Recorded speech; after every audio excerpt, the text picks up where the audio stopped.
House Chair and honorable members, in its minimal neoclassical form, the state was regarded as an exogenous black box whose internal operations were undeserving of analysis.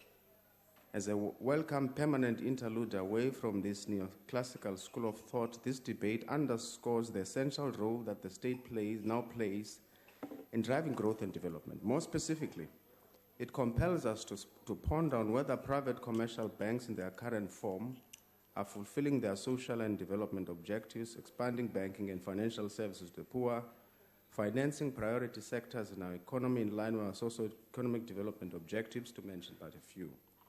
Quite appropriately, this debate takes place at a time when we have a banking sector that is predominantly anti-poor and anti-small businesses and unashamedly pro-rich and affluent, whose primary preoccupation seems to be profit maximization at all costs, even at the expense of public interests. Nowhere is this more evident than in the recent case where banks were found guilty of colluding to fix the price of the rand at a huge cost, not only to our economy, but sadly also to the poor. I've many times argued that this collusive behavior extends to bank charges as well, as bank charges are identical on a number of products and services, even though their cost structures are vastly different.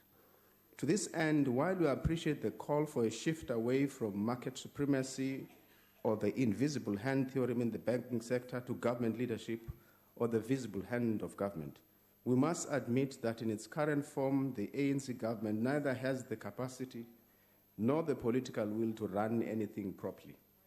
One need look no further than the current state of our SOEs to see the deleterious effects of the visible hand of government there.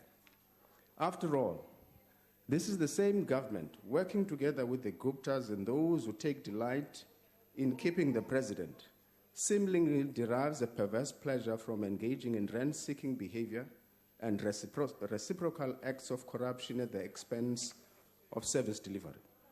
Put differently, and as economic scholars describe the behavior of a predatory state, the current government has no more regard for a nation than a predator does for its prey.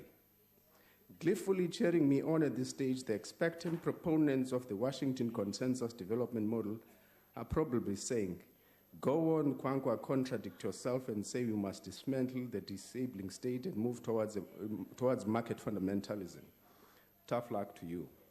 Our belief is that we must work to dismantle the ANC's disabling state that is founded on a system of patronage and clientelism, but do so with a view to replace it with a capable and an enabling state that can drive development and intervene decisively in sectors such as the banking industry. Thank you very much. Andikagqibi mama. Ndisezawukhwela kuni ngoku. Isikhathi sakho sona siphelile.